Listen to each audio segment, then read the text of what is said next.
Hello. അപ്പോൾ തുടങ്ങിയല്ലേ? നല്ല ലേറ്റായിട്ടാട്ടോ എണീറ്റിട്ടുണ്ടായിരുന്നത്. അതിൻ്റെയൊക്കെ കാണാനുണ്ട് ഇതിൽ. നേരത്തെ സ്മൂത്തി ഉണ്ടാക്കി മേലെ റൂമിലോട്ട് പോയി മാറ്റാൻ വേണ്ടിയിട്ട് അത്യാവശ്യം നല്ല ലേറ്റായി. അപ്പോഴാണല്ലോ ഡ്രസ്സൊന്നും കിട്ടാണ്ടിരിക്കുക. എനിക്കാണെങ്കിൽ ഒന്നും മനസ്സിന് പിടിക്കണില്ല. നേരെ അനിയത്തിൻ്റെ റൂമിലോട്ട് പോയി അവളുടേൽ നോക്കി എനിക്കൊന്നും പറ്റിയത് കിട്ടിയില്ല.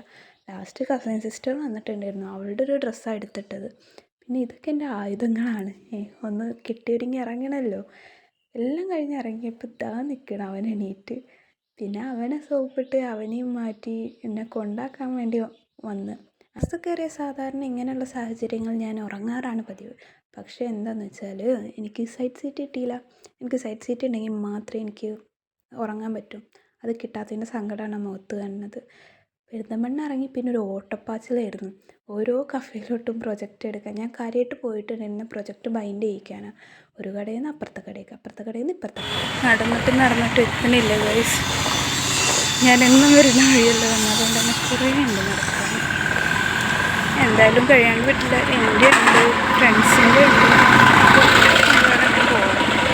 എനിക്കെല്ലാവരും എടുക്കണ പോലെ വ്ളോഗൊക്കെ എടുക്കണം എന്നുണ്ടായിരുന്നു കേട്ടോ. പക്ഷേ ഞാനിങ്ങനെ പോണ കാണുമ്പോൾ ആൾക്കാരെന്തോ കാണാത്ത സാധനം കാണുന്ന പോലെ എന്നെ നോക്കണം. അപ്പോൾ എനിക്കൊരു ചമ്മൽ. പിന്നെ കുറേ തപ്പി നടന്നിട്ടാട്ടോ ഒരു ഷോപ്പ് നല്ല കിട്ടി. കാരണം ചിലയിടത്ത് മെഷീൻ കേടായിരുന്നു. കുറേ പേര് ഇപ്പോൾ പ്രൊജക്റ്റ് എടുക്കണുണ്ട്. പിന്നെ ഗൂഗിളിലൊക്കെ തപ്പിയിട്ട് കിട്ടിയൊരു ഷോപ്പിലാട്ടോ ഞാൻ പോയിട്ടുണ്ടായിരുന്നത്. എനിക്ക് എൻ്റെ 3 ഫ്രണ്ട്സിൻ്റെ അങ്ങനെ ഒരു 8 പ്രൊജക്റ്റ് എടുക്കാനുണ്ട് 2 വെച്ചിട്ട്. അപ്പോൾ അത്യാവശ്യം നല്ല സമയം എടുത്തിട്ടുണ്ട്. പുറത്താണെങ്കിൽ നല്ല മഴയും വിശപ്പൊക്കെ ആയി. ഒരു 4 മണി 5 മണിയായി കഴിഞ്ഞ് പോന്നപ്പോൾ. അതിൻ്റെ ഇടയ്ക്ക് ഈ ടയേർഡ് ആയതുകൊണ്ട് ഒന്നും ഷൂട്ട് ചെയ്തില്ല. കോളേജിൽ എത്തിയതൊന്നും. തിരിച്ച് ബസ്സിലെത്തിയപ്പോഴാണ് പിന്നെ ഷൂട്ട് ചെയ്യാനുള്ള കാര്യം തന്നെ എനിക്ക് ഓർമ്മ വന്നിട്ടുണ്ടായിരുന്നു. കാരണം അത്ര ടയേർഡായി. ഞാൻ ഫുഡൊന്നും കഴിച്ചിട്ടുണ്ടായിരുന്നില്ല. അത്ര ടയേർഡായിരുന്നു. വീട്ടിലെത്തി കിടന്നാൽ മതി എന്നായിരുന്നു. ബസ് ഇറങ്ങി പിന്നെ സ്ഥിരം അനിയത്തിയും അഫ്ലും കൂടെ കൊണ്ടുവരാൻ വന്നിട്ടുണ്ടായിരുന്നത്. വീട്ടിലെത്തിയപ്പോൾ എനിക്ക് ഏറ്റവും ഇഷ്ടമുള്ളൊരു സാധനം ഞാവൽപ്പഴം. അത് കുന്നുകൂടി കിടക്കണത് നോക്കണ്ട. ഞാൻ വരുന്നതിന് മുമ്പ് ഒരു പോളിങ് കഴിഞ്ഞതാണ്. പിന്നെ വീട്ടിൽ നല്ല മന്തി ഉണ്ടായിരുന്നു. കസിൻ സിസ്റ്റർ കൊണ്ടുവന്നിട്ടുണ്ടായിരുന്നത്. അപ്പോൾ വിശപ്പ് കൊണ്ടാണോ എന്നറിയില്ല, അടിപൊളി ടേസ്റ്റ് ആയിരുന്നു കേട്ടോ. നല്ല ഇഷ്ടമായി.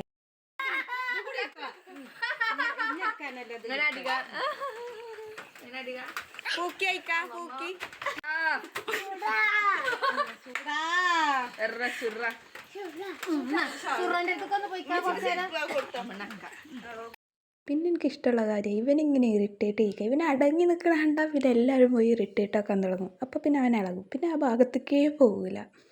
ഞാൻ പിന്നെ നേരെ പോയി യൂണിഫോം അല്ലല്ലോ, ഡ്രസ്സൊക്കെ മാറ്റി ഫേസ് വാഷൊക്കെ ഇട്ടൊന്ന് താഴോട്ട് വന്നു.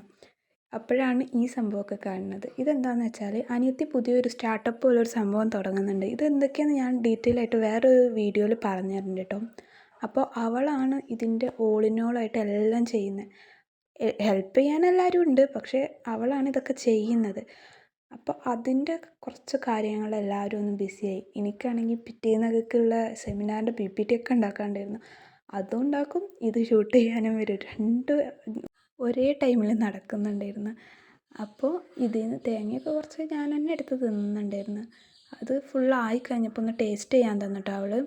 അപ്പോൾ സംഭവം നല്ല രസമുണ്ട്. ഇത് എന്താണെന്നൊക്കെ ഞാൻ വേറെ വീഡിയോയിൽ പറഞ്ഞുതരാം കേട്ടോ, അതെന്താ സംഭവം എന്നൊക്കെ. പിന്നെ ഞാൻ എന്നും കുടിക്കുന്ന രാവിലെ സ്മൂത്തിയാണ് കുടിക്കുക. അപ്പോൾ അത് ഓവർനൈറ്റ് സോക്ക് ചെയ്ത് വെച്ചിട്ട് രാവിലെ എടുക്കുക ചെയ്യുക. അപ്പോൾ അത് ഉണ്ടാക്കി വെച്ചിട്ട് പോയി.